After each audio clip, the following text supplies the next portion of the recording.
Hey guys, this is Kreeda Talks. Today I'm joined by President of Football Delhi, Dr. Shaji Prabhakaran. Welcome to the show, Mr. Prabhakaran. My pleasure. Thank you. Uh, so, Dr. Prabhakaran, you have worked with AFC and with FIFA. Uh, at a continental stage, do you think there are some gaps where the Asian ecosystem can come up? And is there something that we can learn from the more successful counterparts? Yeah, of course, because there are things we can learn. At the same time, we have to have our own way of developing things in India.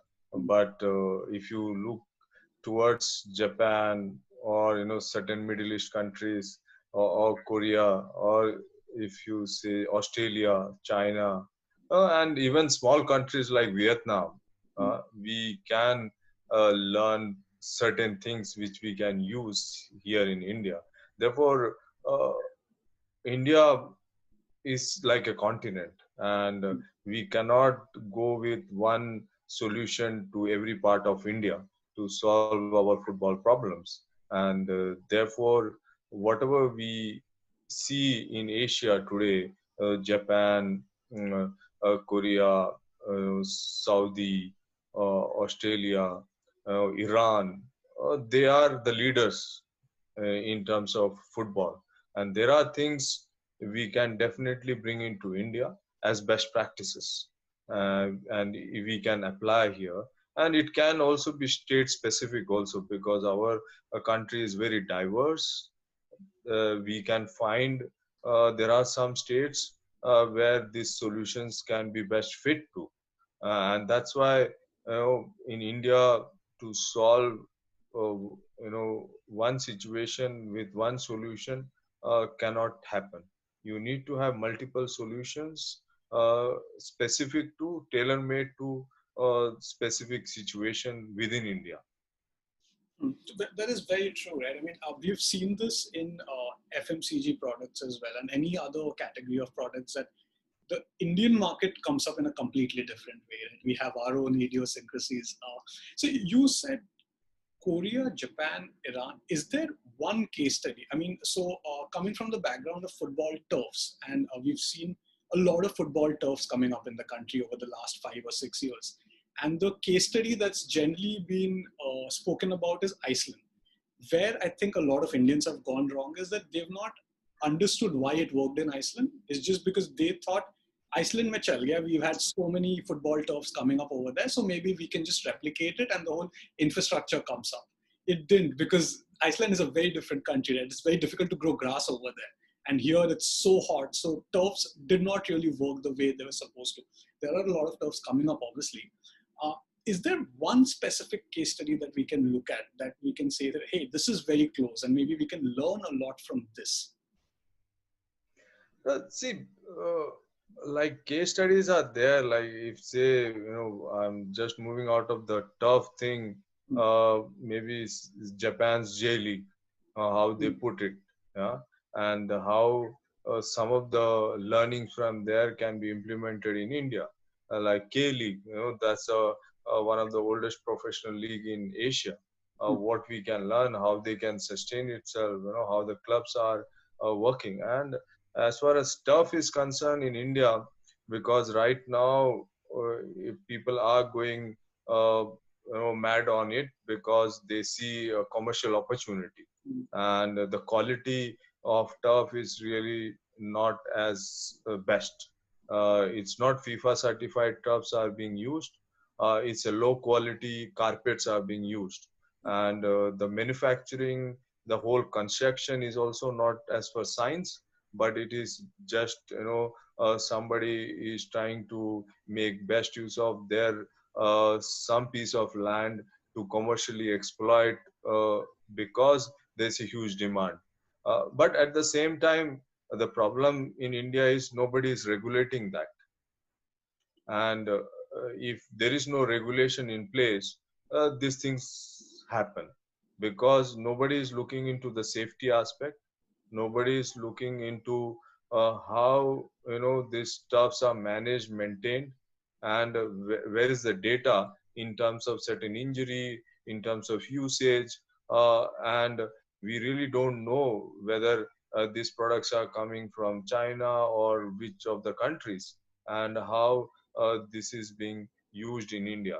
So therefore, what it needs is a regulatory uh, mechanism come into place, can, whether the federation can regulate it, because being a football governing body, it needs to come up with certain licensing uh, criterias and regulatory framework in every aspect of it.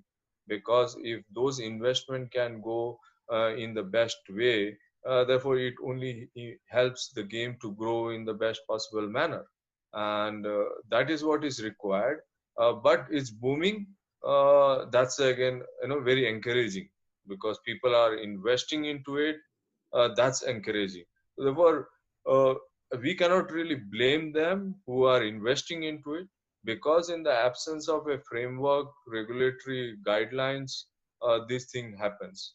Hopefully, going forward, we need to have regulation, because turf, how best is for India, nobody knows right now, because there is no research data to claim whether it is good or bad. And what we need is, we definitely need turf in India, because we have, especially in urban locations, there's a scarcity of land, and how we can optimize the usage of that land using turf, because the turf means the number of hours you can use for football is higher than a natural turf. But I said, we need to bring regulation there, and we need to see that the best quality turf comes, and that would be, safe playing facilities for anyone who is using. So I think you spoke about a very important point here. That was about regulatory authority, right? So coming from the private side of the ecosystem, we also own and operate turfs in Bombay. But we've always made sure that we do it the right way. So we partnered up with an organization from Italy that is a part of the ESTO, which is European Synthetic Turf Organization, and they have very strict regulations, right? So right from doing UVA testing to UVB testing, because again it's plastic. So when sun hits the plastic surface, there are toxic fumes that go out. So there are certain testing that Italy does, France does, or Netherlands does, because their FAs are strong enough. So when it comes to regulatory authorities, who does the onus fall on? Because I have seen that SAI has a book for infrastructure, which talks about how the right infrastructure needs to happen. So if you're setting up a football turf, or if you're setting up a tennis court, how does it need to come up? Which are again based on international authority guidelines. As a private player, we've been actually wanting to come into this as well. So who do you think the onus falls on?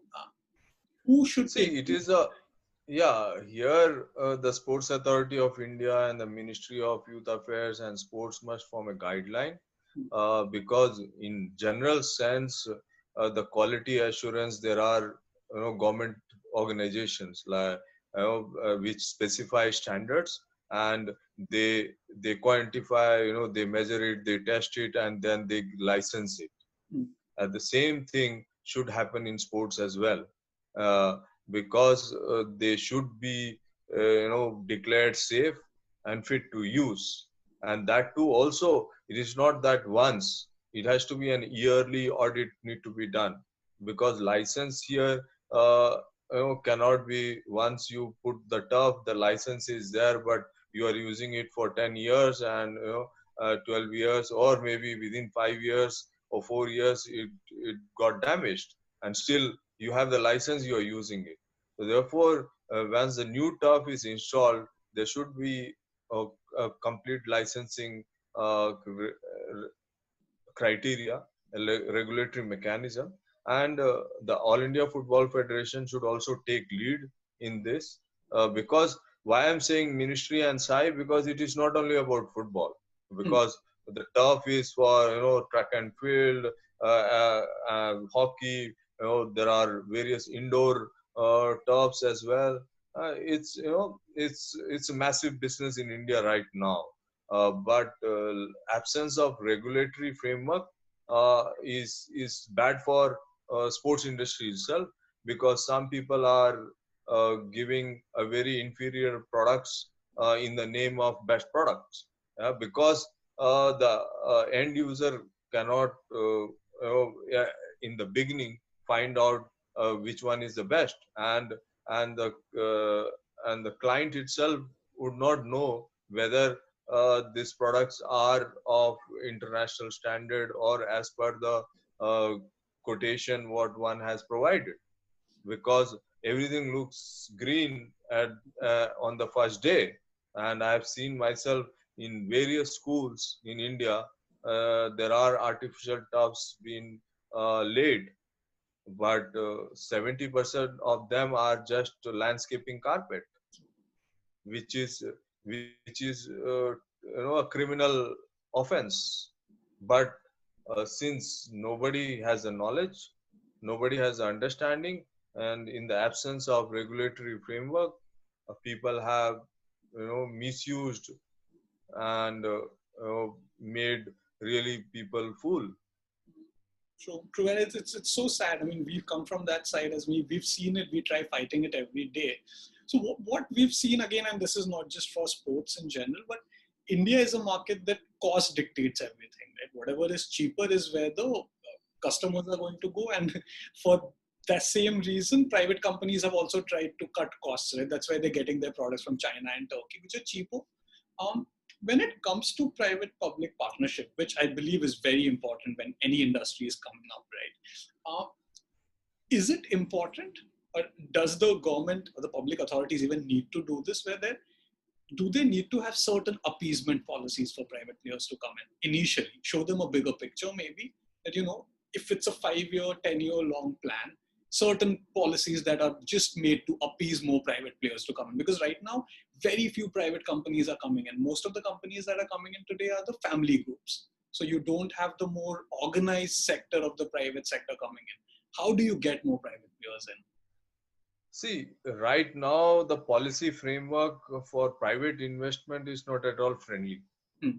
because we really don't have sports industry specific policies uh, which really gives certain concessions. It is an attraction for investor to come in to invest in sports infrastructure. That's a fact. There are different policies of the private public partnership, but still it's not attractive enough, because in sports you need a longer gestation period, and the the way it works is completely different compared to other industry. So therefore, it is very, very essential to create a sports specific uh, policies to attract specific investment, sector wise investment in sports. And if that policy comes, which makes the investor feel okay, they are getting some tax concession, or they are getting some rebate in certain way, or they are getting a capital, because availability of capital is also a problem for sports in India. The banks doesn't lend you, Hmm. and therefore what they need to create is availability of capital to sports companies as well, where they find easy capital with attractive interest rates as well, so that it is feasible. Because sports in infrastructure in India requires massive investment, and across India, every state requires you know, to build proper infrastructure, quality infrastructure, from community level to high performance and also competition oriented infrastructure.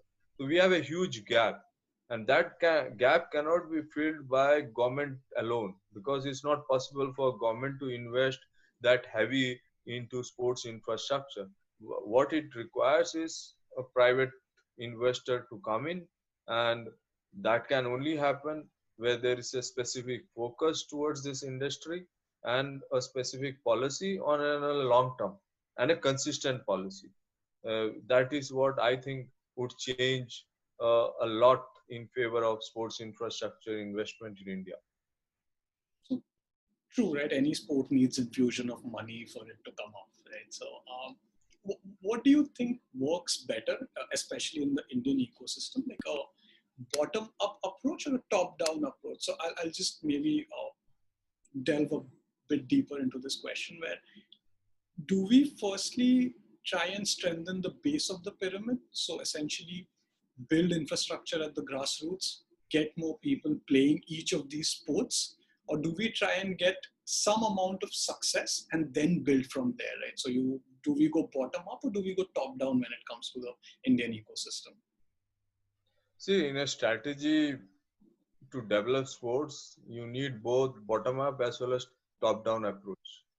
Uh, you have to, uh, based on the resources available, you have to make a real strategy how much to go at the bottom of the pyramid and how much to go to the top of the pyramid, because it's a chicken and egg situation. Because unless you have, top working well, you will not have a commercial success. And if you don't have commercial success, you will not have money, resources to put into the grassroots. Mm, So that, and therefore it has to work simultaneously, because you cannot attempt one at go and think that, you wait for 20 years for grassroots structure to mature, they become youth elite, and then get into professional level and you initiate. No, by that time it will be late. You have to have both approach simultaneously, and that is what would, give India success. mm, And though, when we say a top down approach, it has to be very very clear where you are putting the resources to create what. And you have to create right kind of assets, properties, which is, gives you surplus resources. And that's how you manage your grassroots, youth, and elite. And if if we look for, shortcut at the top, mm, or communicate in a way, that our vision is to win the World Cup, or win this many medals, but people cannot relate, then it misfires. mm, Because at right now the awareness among football community or sports community is massive.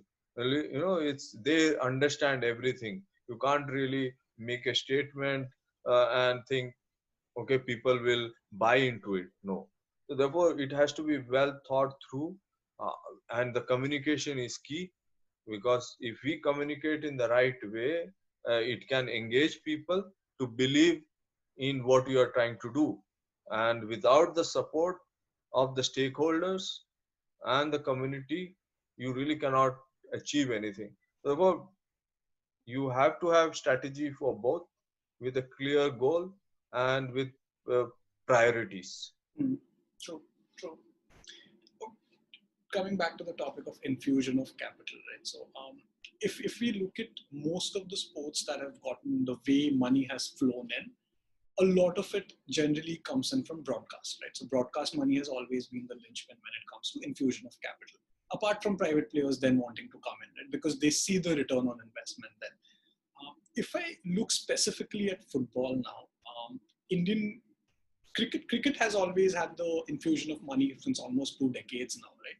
3 decades now, I would say. So money has come in through broadcast, and every time there is an Indian game going on, there's a lot of money involved, which then trickles down to the bottom, and there's infrastructure being built. When it comes to football, how do we ensure that this money actually is sustainably involved? Like when we have the infusion, how do we ensure that this is infused in a sustainable way? See, right now, football is a cost for many, many investor who is investing into football right now. It's, there is no broadcasting money which is coming to Indian football right now. Though Star Sports is a partner to Indian Super League, but I don't think they are making that kind of money to put back to the game.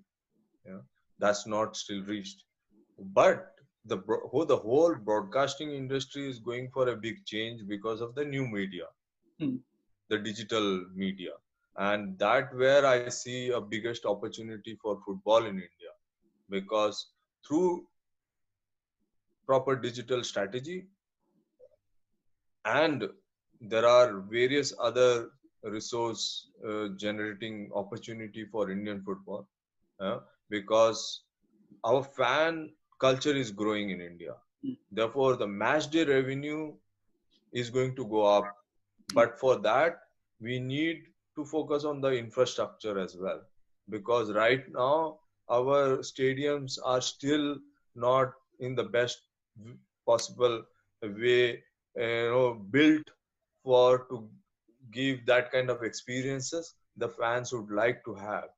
So that is where the investment need to go into infrastructure to create the football friendly stadiums, and that would drive match day revenue. And with the digital strategy, you will be able to manage your revenue streams much better. And we don't need going forward a broadcaster, Mm. because the whole experiences are changing, because people use more smartphones than the TV right now, and all the data are going towards that direction, where the Hotstars kind of a properties are going to go up in terms of their value. And what that would mean is you'll have very objective data, which is not controversial, because right now broadcasting data, many don't believe, because whether those are actual numbers or whether they are made to look good or made to look bad. Yeah, both way it works.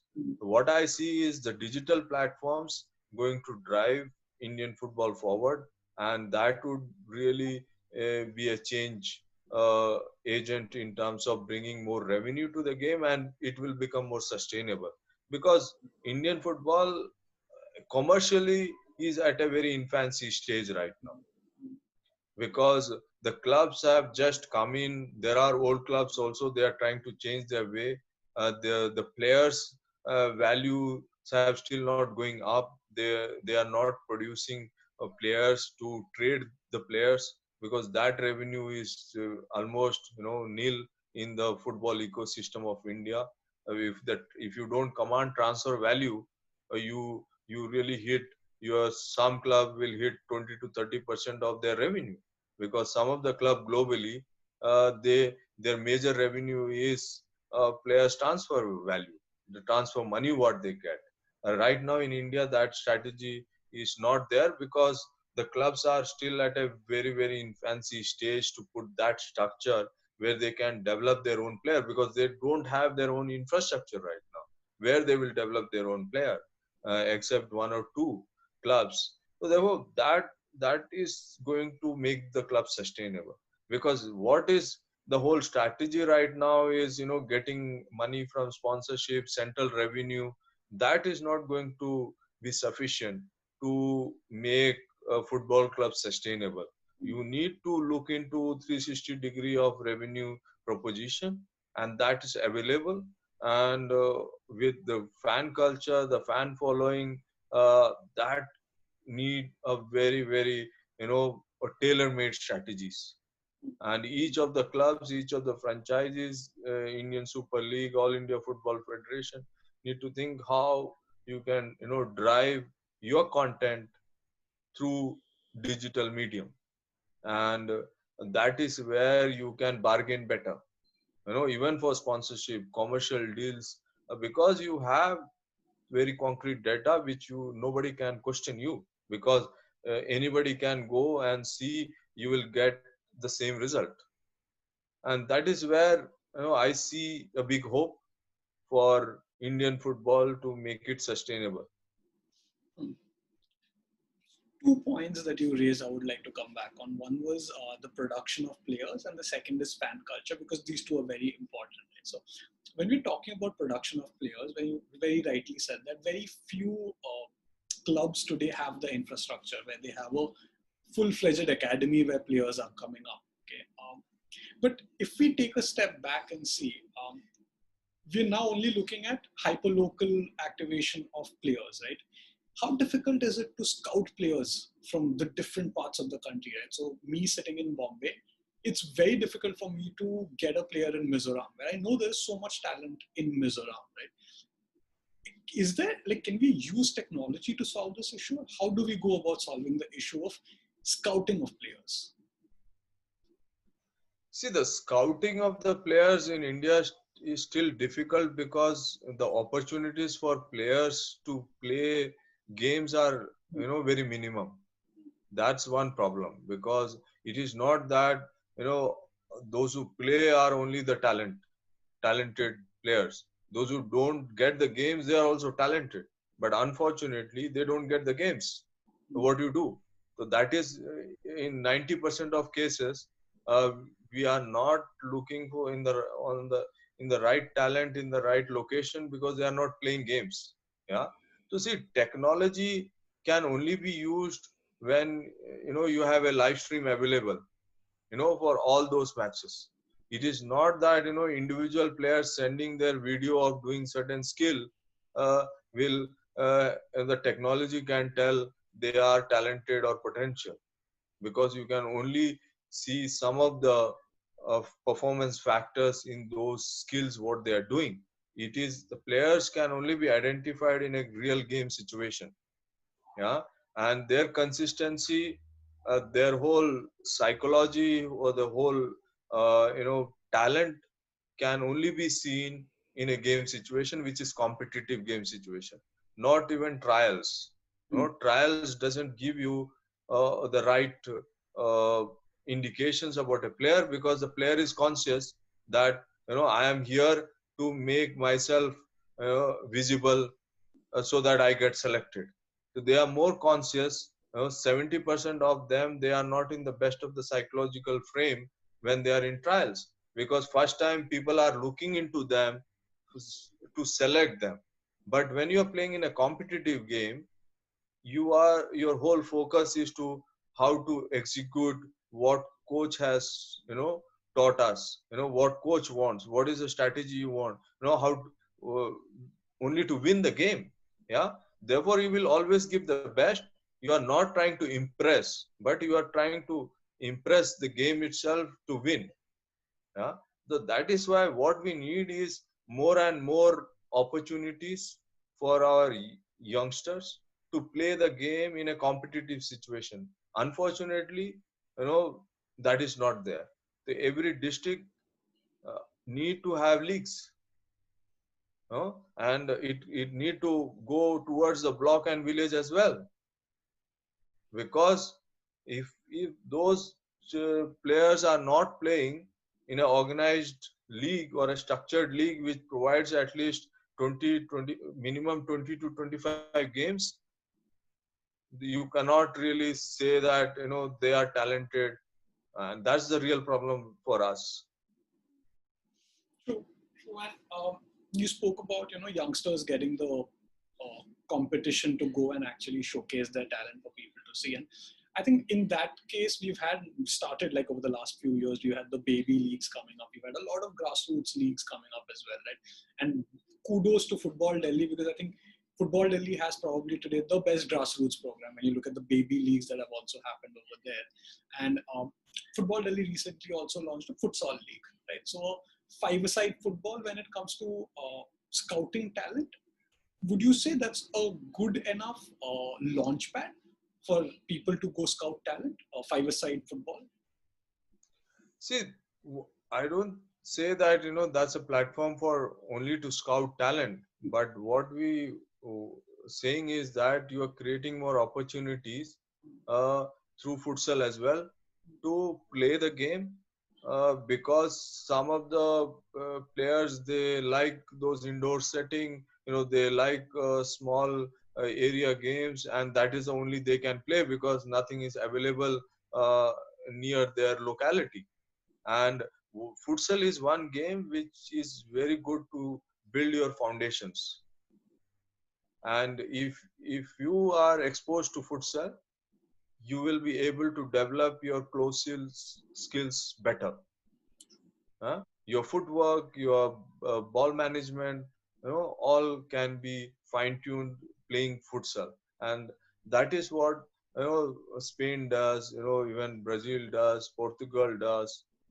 Futsal is part of the culture. Even in Asia, Iran, futsal does a lot of, it's an integral part of the whole development process, because some of them player will move out of futsal, go to football, and some will remain in futsal.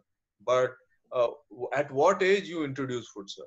Because in India right now, futsal is only being played by, say 15, 16 and up. That is too late. uh, it has to be introduced at a very young age. And schools in India has got, certain schools have got those indoor facilities. There futsal can be introduced, and they can play, because they can then avoid uh, those daytime heats, and comfortably learn skills. But unfortunately, yeah, at school level futsal is not being promoted. uh, However, I know there is a CBSE competition, or some uh, s- school games happens in futsal as well. That what I heard. But in general terms, school is not promoting futsal. But we need to do that. So therefore, our effort is, we need to enlarge the participation base, and we need to bring, all the elements possible. Even, we would like to introduce street football in Delhi, Mm. because that's the only place one can play football, True. because they don't have access to pitches. What do you do? Huh?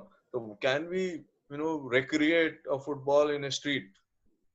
So that is what we are in discussion right now.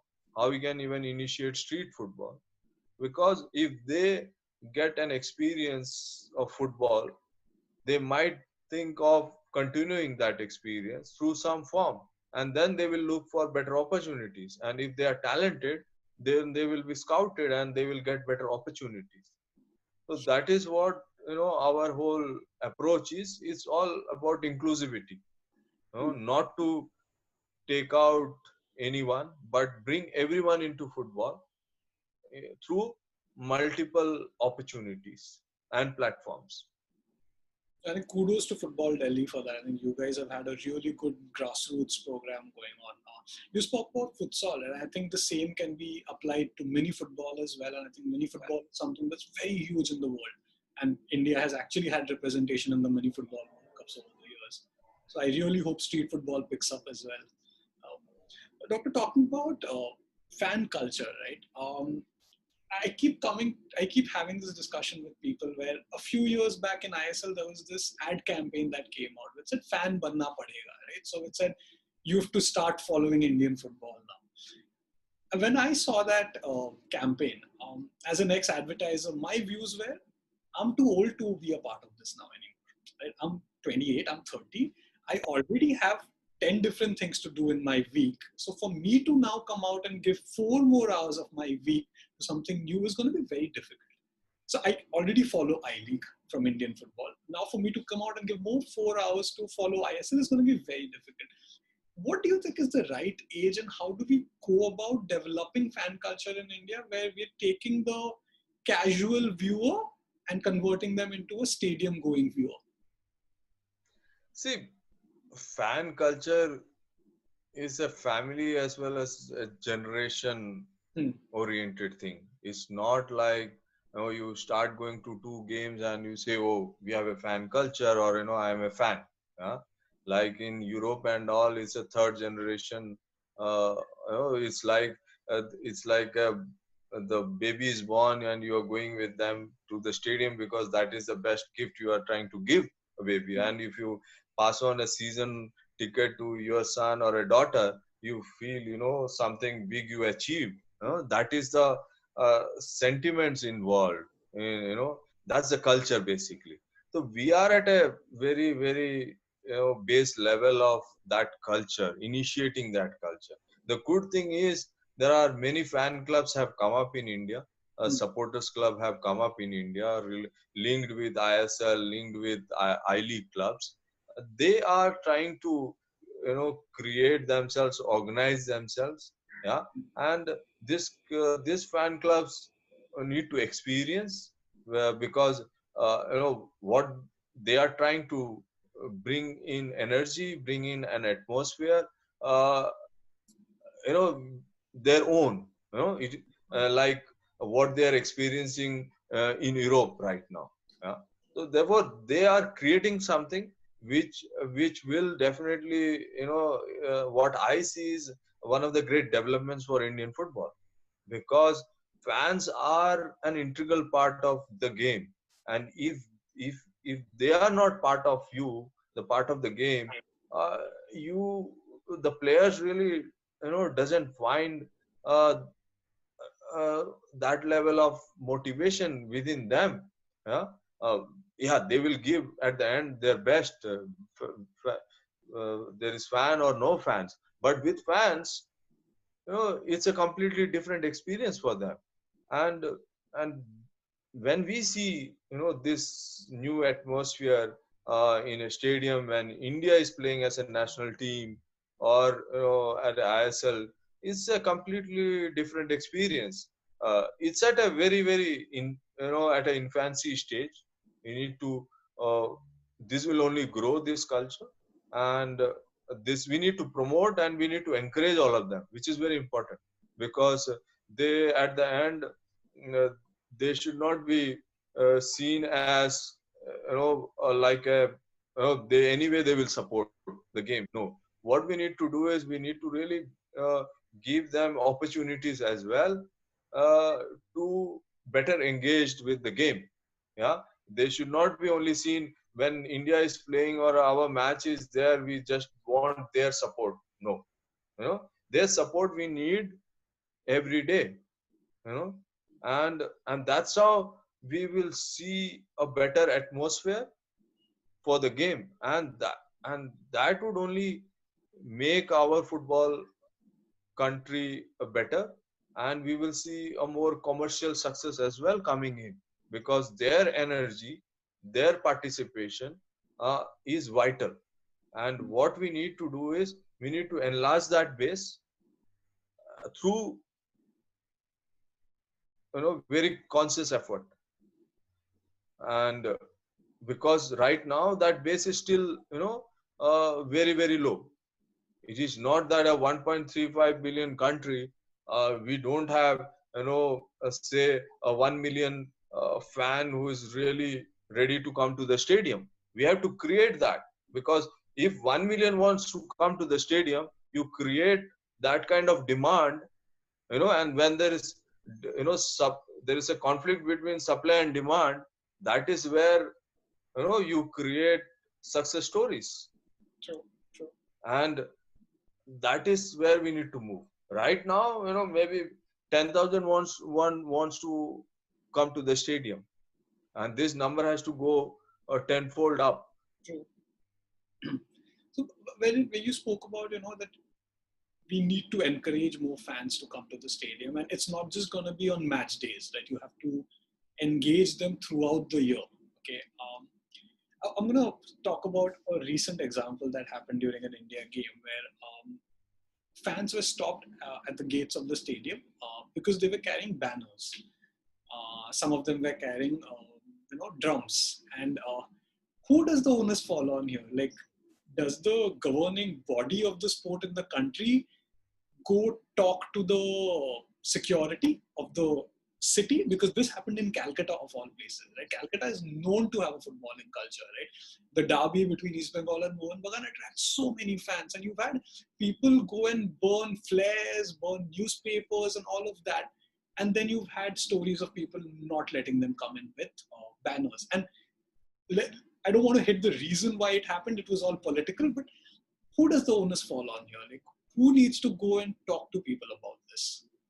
See, like you have to create a mechanism and a structure and a policy where you should not encounter this last minute, last second problems, because this is a matter of communication, mm, and the game organizer uh, should be circulating this well before the game starts. It's the ticketing policy should clearly specify what you can bring in, what you cannot bring in.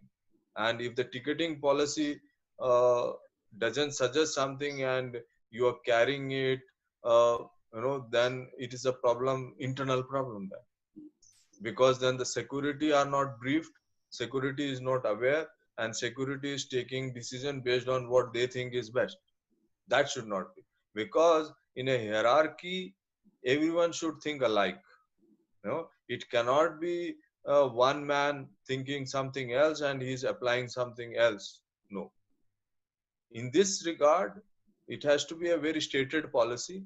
It should be well documented that these are the things allowed, these are the things not allowed, so that the responsibility falls at the end to the fan, the ticket carrier.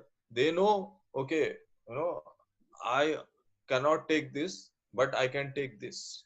So then they will be responsible, because people are responsible at the end, who are going to the game. you know they are going with the best of the preparation. mm, mm. And and and if you facilitate them to prepare better, they will be much better prepared. So True. it's a matter of communication, I would say. And eh, we need to educate, very important, because sometimes people are careless. They are just getting the ticket at the gate itself to Mm, come into the game. They're really not aware. So, but it's again how you educate fan groups so that they educate their members. mm. If I have an opportunity, what I'll do, I'll call, different heads of different supporters club, engage them in discussion, uh, and the security head can give them, this is what it is allowed, this is not allowed, and and any doubts can be clarified there, and then they can educate each and every member. Mm. And that's where there can be, what is called no trust deficit should come in any part of uh, the structure.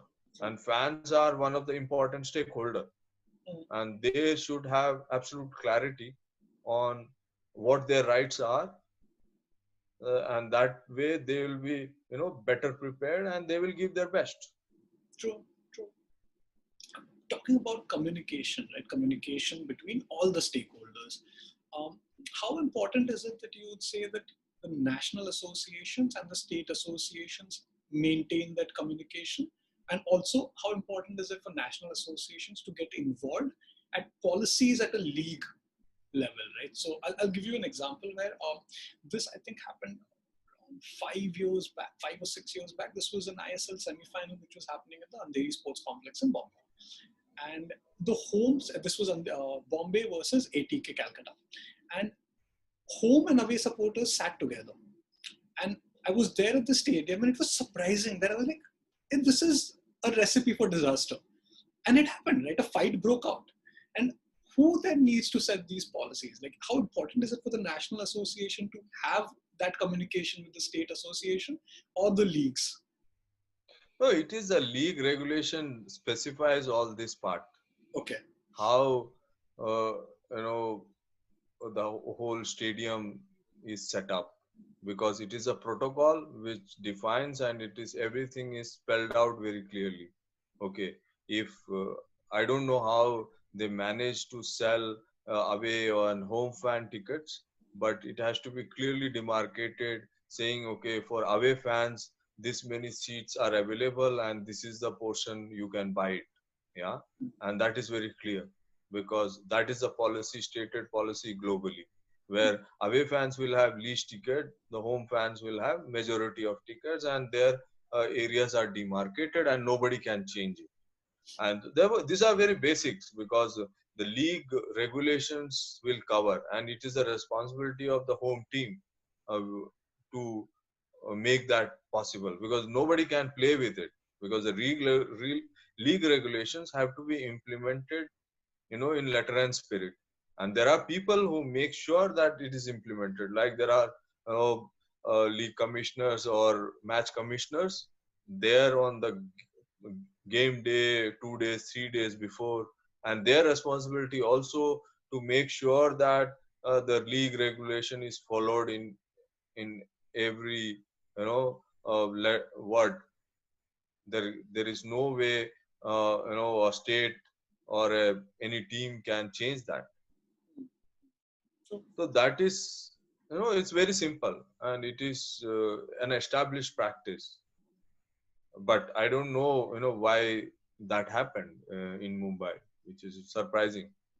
no, it happened once, and I think then they learned their lesson. It didn't happen the next time around. Now they have a clear demarcation, and they sit on opposite sides now. Yes. So, okay, then again, coming back to the topic of fans, right now with what's happening around the globe with the pandemic, I don't think we're going to see fans at the stadium for quite some time. How does the footballing world embrace this new normal? And obviously, at the highest level, this is going to make a difference. But how will it impact the grassroots as well? Because they're saying you have to go social distance. At the highest level, you can have testing for all the players, but at a grassroots, how is it going to affect? How do we come out of Uh, it? yeah, it's a uh, COVID has severely damaged and has hit badly sports and football in a big way, because as the leagues have started in Germany, Korea, Spain will start, English Premier League will start, and then there was an example of Vietnam, which they resumed the league with full, capacity stadium. The Mm. spectators were allowed because they could, manage the virus better. And at the grassroots level is going to be tough, because what I see is that unless you see schools starting to operate in a normal way, the kids not going to come to a football pitch, because though now things are opening up, the restaurants, malls, um, even the transport, uh, air is already opened up, offices have started functioning, but as long as schools doesn't operate in a normal manner, we cannot think of initiating football, and one should not initiate any activity, especially the grassroots, because you will see, very few coming. I would say even 1% or 2% will come if you start. So it doesn't help, because it's also, this is a situation where people are scared, and social distancing is not that what you can follow in football. Mm. It's not, it's a good word to have outside football, but not on the pitch. And the testing, everything cannot happen, because there the participation base is huge, and children are coming from different backgrounds, some using public transport, some using their own transport.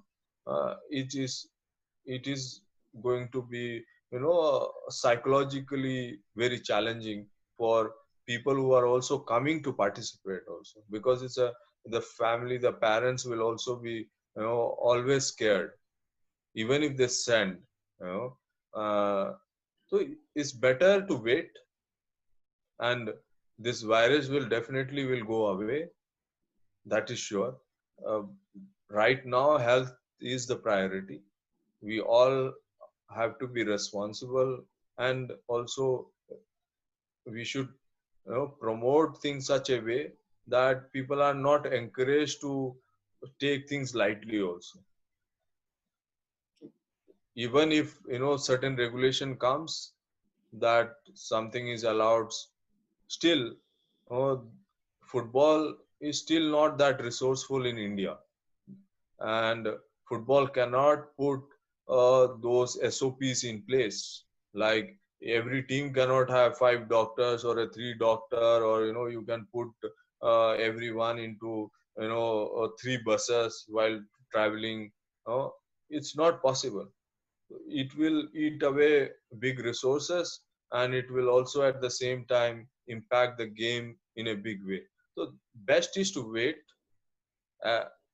till you see schools are functioning, colleges are functioning normally, the public transport is operating normally, then you start.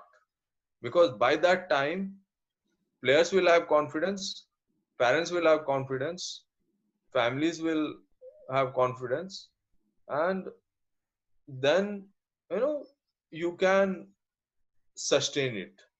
Otherwise, you start in a hurry, it's going to be disaster for sport and the organization which is going to take that risk to be the first. Here one should not be in a race here.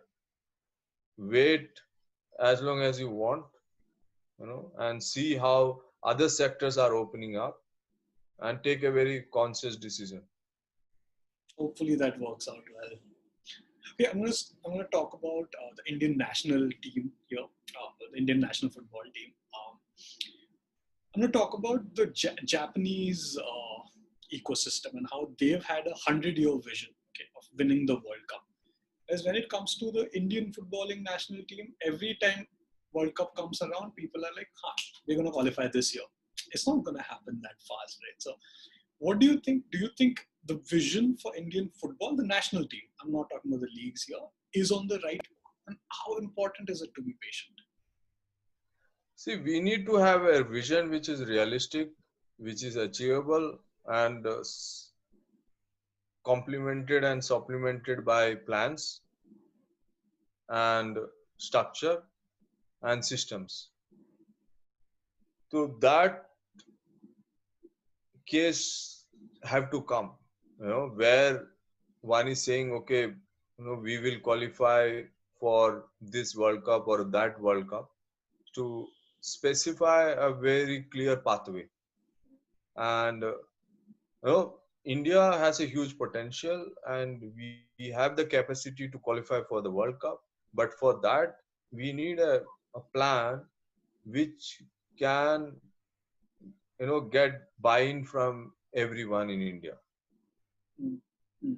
True. which is very essential. Because it is not that somebody just announces a plan and 90% just laughs on it. It cannot work that way, because we need to have a plan which is realistic, where people see, oh, this looks real, we need to be part of it, and we would be able to support it. And that is what we need to do, and that is where Japan is should be an example. Mm, Not to put their plan in us, no, but the way they have put the whole strategy and communicate it, you know that they are not saying they will win World Cup in 20 years. Yeah, they first qualified for the World Cup in 98, and since then they are continuously qualifying for the World Cup, and they know their strengths, their weaknesses, their resources, their capacities, and they can achieve. They know, because they already done it with women's.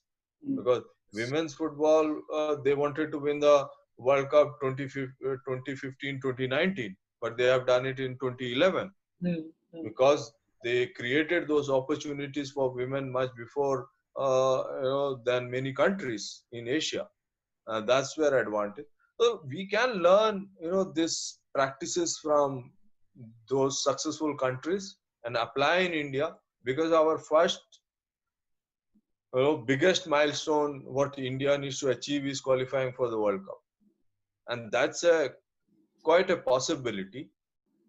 But it cannot be a 4-year plan. It cannot be an 8-year plan. It has to be more than an 8-year plan, because you need to create a lot of fundamentals into your system. Right now, structure is very, very weak. because football at the national level might look, classy, or all looks a very branded product at the top because of ISL, but at the state level, at the district level, it is very, very weak.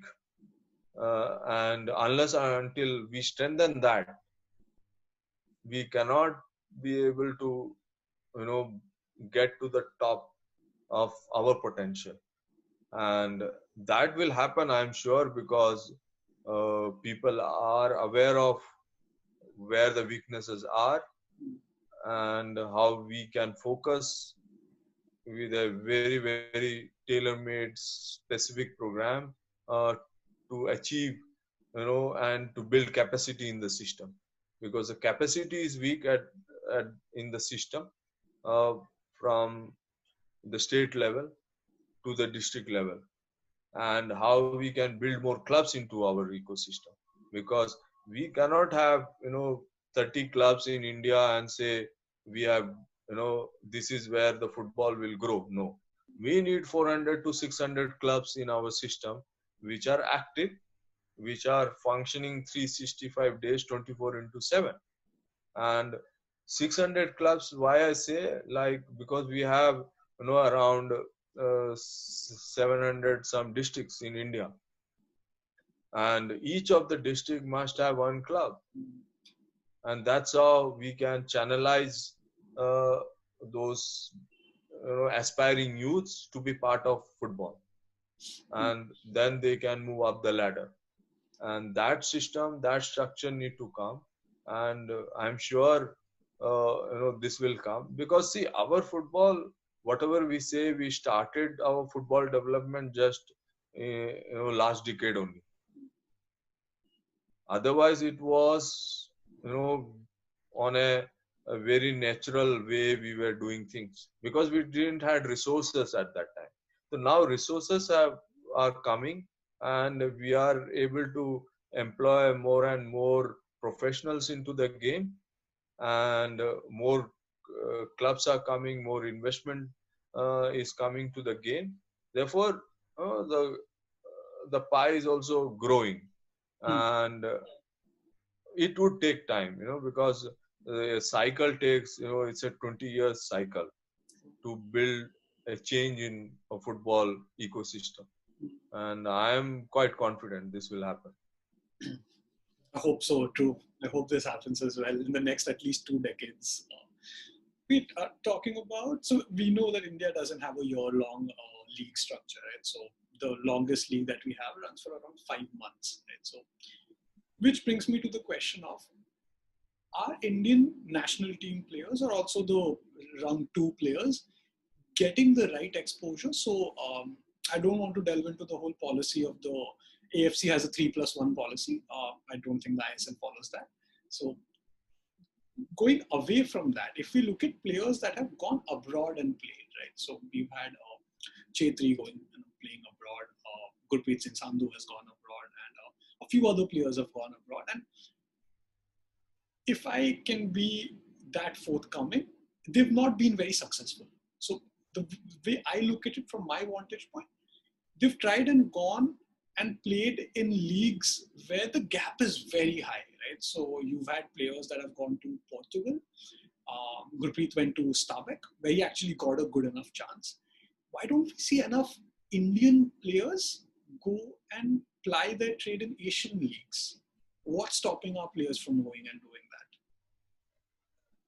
See, it's a good question. What I know is that uh, the Indian players, certain players have the capacity to play in our Asian League, but uh, right now the situation is they are better paid in India Hmm. compared to what they get there. Hmm. Because they put their big cash on Europeans or South Americans Hmm. in Asia as well, and they won't put that kind of cash or that kind of value to an Indian player. Hmm. That's why it's monetary wise it is not attractive, though competitive wise one should take that opportunity. As a strategy, one should go and experience, and at the right age. You should go, when you are, say, below 23, 24. That is the time, you should expose yourself outside India, play in Asian level, where you see there are eyes, there are ears, there are agents who can, take you to Europe. And that is the strategy that our players need to have. But, our players, unfortunately, many of them come from a economically challenging situation as well. Therefore, they really don't want to compromise on what they are getting in India and say, okay, I'll be fine taking a cut and playing abroad in a, maybe the better league.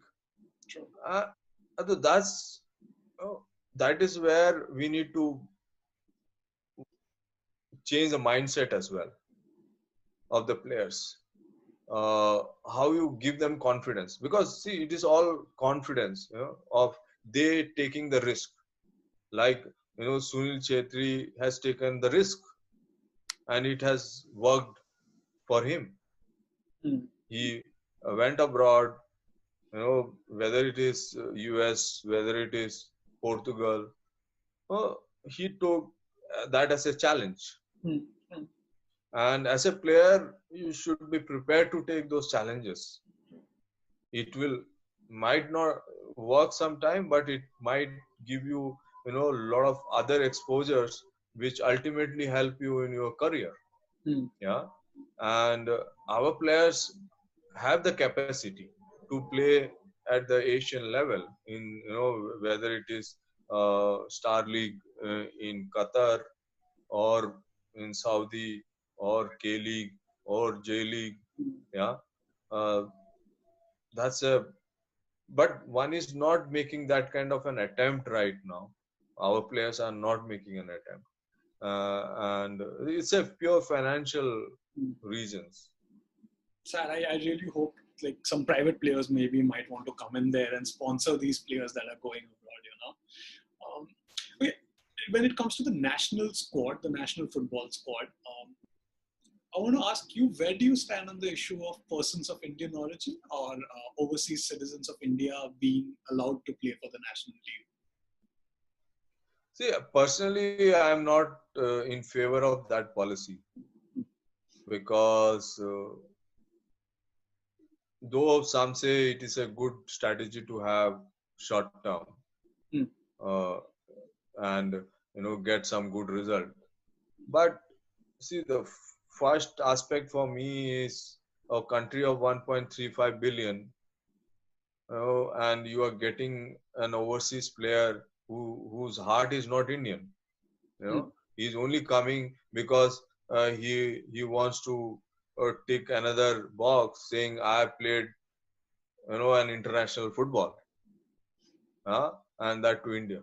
And it's because my experience in working with certain countries, it really haven't given them that kind of advantages bringing in these players as well, unless they become part of you. Say if they are keen to play for India, nothing wrong. You just leave your citizenship, take Indian citizenship, be an Indian, and then our players will also feel proud. Okay, he has sacrificed for the country. It is not, we are pampering these people, basically, begging them, can you play for India, and they will be dictating terms, and you will create a divide between Indian set of players and these overseas players, and none of them are of those capacity or ability who are really make your result something significantly different. Some of them are just 5% better than what you have. Then why disturb our fabric? Because what I also feel is that when the coach is saying all this, it is also saying to our own players, you are not good enough. That's why I want them. Mm. Even, you have a strategy, keep it, do it very silently. Don't announce to the world, I want Mm. overseas player. You work with them, you work with the government. I don't know whether the government will allow any time that to happen. You engage in that discussion secretly behind the curtain, but don't do it, publicly, because it hurts. And practically, this is not feasible also, because the government has a stated position. And for football to think that we can uh, lobby for something to change and influence government policies, it's a difficult task, because government is not going to take a decision based on football. True. No, government is going to take a decision based on the overall, you know, uh, situation, and primarily this is an historic reason to it. Mm. And therefore, practically, I don't see this is happening. So therefore, what I see is that why you're wasting time, putting this across, which is, going to negatively impact Mm. the psychology of current players. True. True. That makes sense as well. Okay, I'm going to end this session with a question that's very close to my heart. So I feel a student is as good as the teacher, right? And the way we have seen Indian coaches come up, and if you look at the highest level in ISL, most of the coaches today are international. Right? So you've got Spanish coaches, you've got Dutch coaches, and Brazilian coaches. How do we promote coaches from India to come up? And what kind of training needs to happen for the trainers today? See, the entire coach education system policy structure in India is just a decade old. Hmm. Yeah? And to think our coaches will suddenly become like what this global coaches are doing is also not realistic. But at the same time, we have to ask the question, are we giving enough opportunities to Indian coaches? Are we exposing them to a competitive situation so that we get the best out of them? No. So Indian coaches, what is required is we need to give them more exposure. We need to encourage them more, and we need to make them feel confident about their own ability. Right now, many of them, though they have the ability, they have the competencies, they feel, you know, like not good enough in their own mind. And that's not good, because at the end, it is the Indian coaches only going to produce players, and if we have to reach to our potential, the Indian coaches need to be handled better in every way. And when we have foreign coaches, it is not bad. We need them, in certain sector. What we need to think is how we can benefit and pass on the knowledge of having a foreign coach to local coaches, and how we can build their competencies and capacities. And if that can happen, then we will be, better in every way. Because it cannot happen that we are replacing a foreign coach with a foreign coach. We need to reach to a situation where we are replacing a foreign coach with an Indian coach in a very time bound manner. And if the Indians doesn't see an Indian coach in a serious situation, therefore those who are building up, or developing themselves as a coach, they feel that, why to work hard? We won't reach there because every position is occupied by foreigners. True. So this is where the system need to be like, where the coaches should feel they are encouraged and they are not demoralized in any way, and they must get an equal opportunity. If they don't get an opportunity, how we can say they are good or bad? We have to put them into that position, try them, yeah, and they will make mistakes, and with mistakes only they will learn. Yeah, but we can take risk with a foreign coach. It's better to take risk with an Indian coach, because they will remain in India and they will continue to add value to Indian football. Therefore, at what level we should give them opportunity and continuously push the bar, and give them a key position, and that is what is required. And if that happens, we are empowering our own people. When we empower our own people, our productivity, the whole impact will be much better and wider than what it is today. True. True. I really hope clubs and the Indian national team gives the opportunity. Thank you for taking out the time, Dr. Prabhakaran. It was a very interesting chat. Pleasure. Thank you, and all the best to you. Thank you so much.